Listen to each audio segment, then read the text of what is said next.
Hi, this is Bryce Keller with MarijuanaDefenseCouncil.com. I'm a criminal defense attorney and marijuana activist in Dayton, Ohio, and just testing this out to see how the Hangouts on air work and see if we can't use it for a weekly meeting or discussion about the issues uh, in Dayton and in Ohio.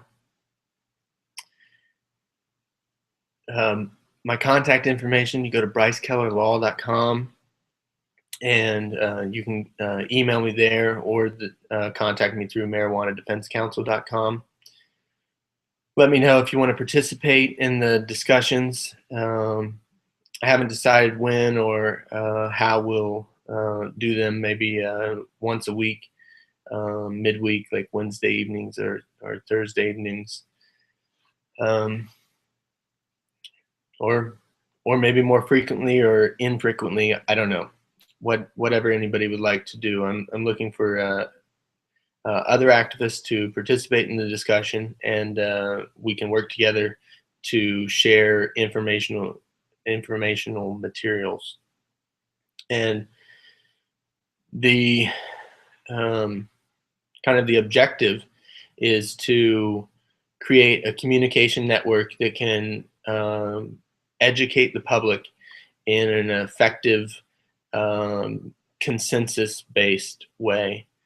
That's what I hope we can do with some meetings and discussions online with other activists. Let's talk about some of the reasons why marijuana is an important issue for me personally. Is I'm a veteran, and throughout my career, I was kind of, I don't know, just gravitated towards the cultural predispositions of those jobs. And in the military, you really work hard, play hard, and you just can't turn that off at the end of the day. And it was a culture of lots of alcohol consumption and stuff, and that was my coping mechanism for a long time, and it made me unhealthy and unhappy. And it was a difficult situation, and marijuana eases the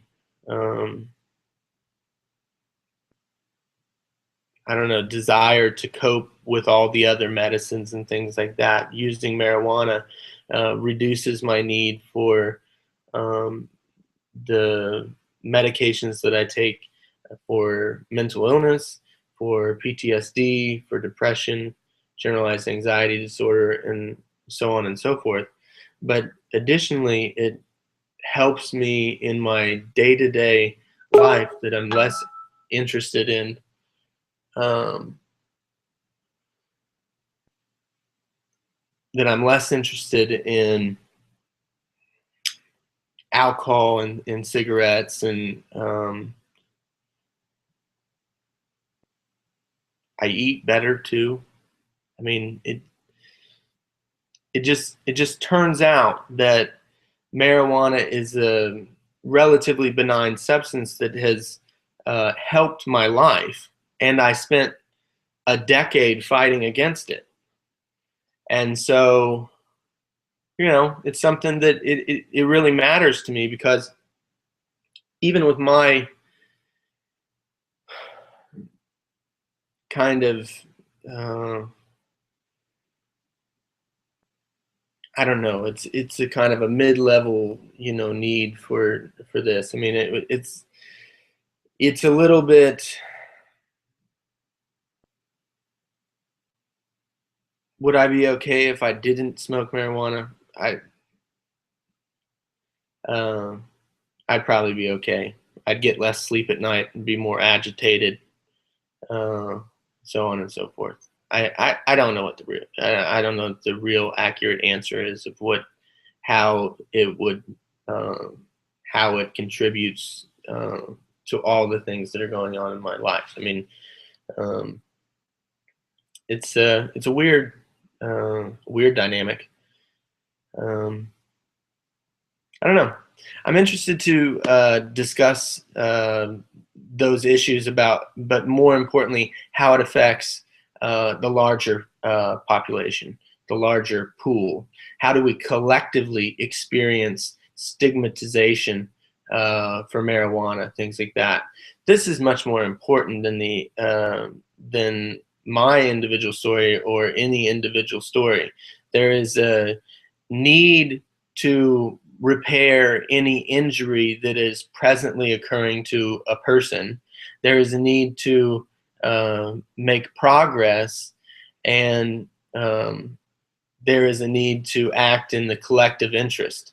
But going back and we can't do it. We can't do it piecemeal.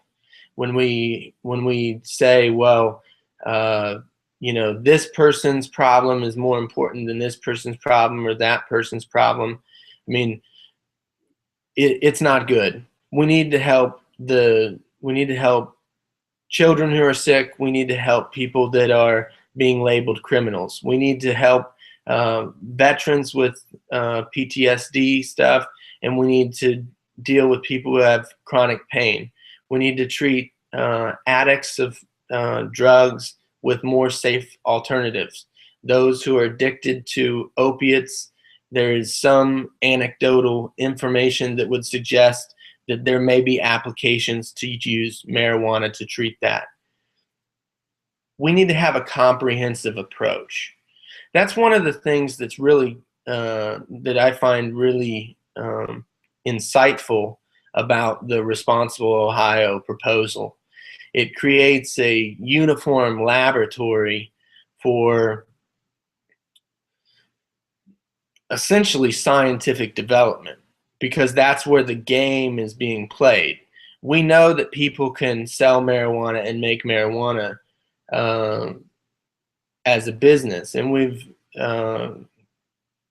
have a situation where there's some people that want to be the first in that industry for a period of time and have contributed to making those changes. So this is all good stuff, but the real good stuff is in the middle level of the plan that allows people to make varying products from the raw product that's produced on a limited tested market, right? So if you have a uniform product that is available to a whole bunch of different entrepreneurs to determine what to make with it and how to use it and what is the most popular preparations and so forth, then you create a situation where you can maximize your competition for innovation. And we're going to have a lot of quality marijuana available to immediately put a big dent in the black market, and furthermore establish this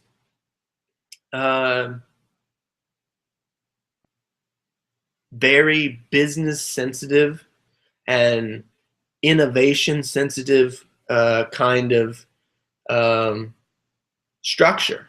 I mean, several people have pointed out that Colorado is the complete opposite from the Responsible Ohio plan, and there is, several other states that have limited markets for their producers of marijuana as well. So this is the first time that it's been tried in the comprehensive program. And I think that the sheer nature of it, because it's the the first of its kind in a comprehensive program, it causes some debate where we lose focus of what the advantages could be of that. You got a lot of people screaming about this and that about monopoly or cartel or something like that, but that's not that doesn't make any sense, because 10 years from now, who's to say what the national position is on marijuana reform? I would anticipate that if alcohol products can typically be produced by a small producer in most states, and then transferred across state lines for distribution into the national market, and the similar things could be done with tobacco, because I believe those things are general principles of how those industries and their unions kind of ended up. I think that it's reasonable to think that marijuana ends up there in a very short order after the end of prohibition at the federal level.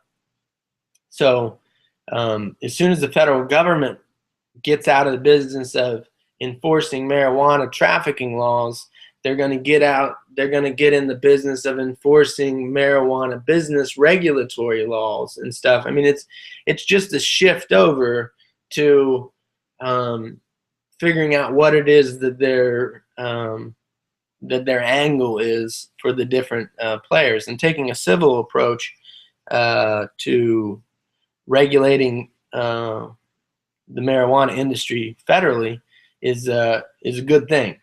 But anyway, when that happens, then you're going to see them want to make some uniform rules and kind of get everybody on the same, track. And furthermore, from an economic situation, it would not be advisable to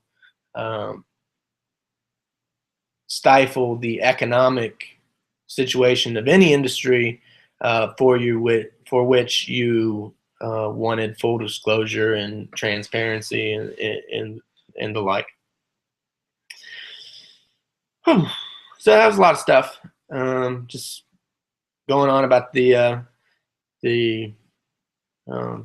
That is the hottest debate among activists, and interested to hear your thoughts.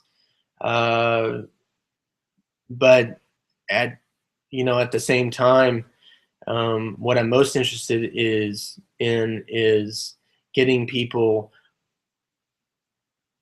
to understand that we have a long battle where we have to absolutely come together and agree on the fundamental points and work out the details on along the way. So with that, I'm going to stop the video and then see if some people are interested, and I will keep in touch periodically. So there you go. Oh, actually, I was going to add some links. Let's see if I can add some links before we go.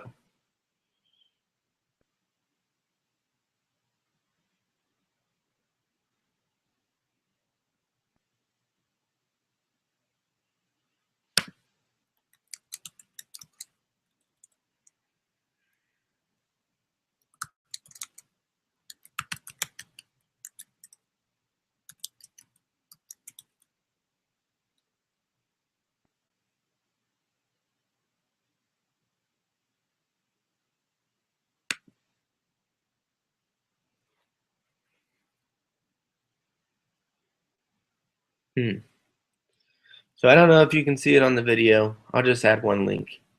Don't know how you might be able to see it or not. But anyway, it's marijuanadefensecouncil.com. My app is called GreenFight. It's available on the iTunes store. You can also check me out at brycekellerlaw.com. If you're in the Dayton area, feel free to stop by Keller Law Office and say hi. Um, that is all for today.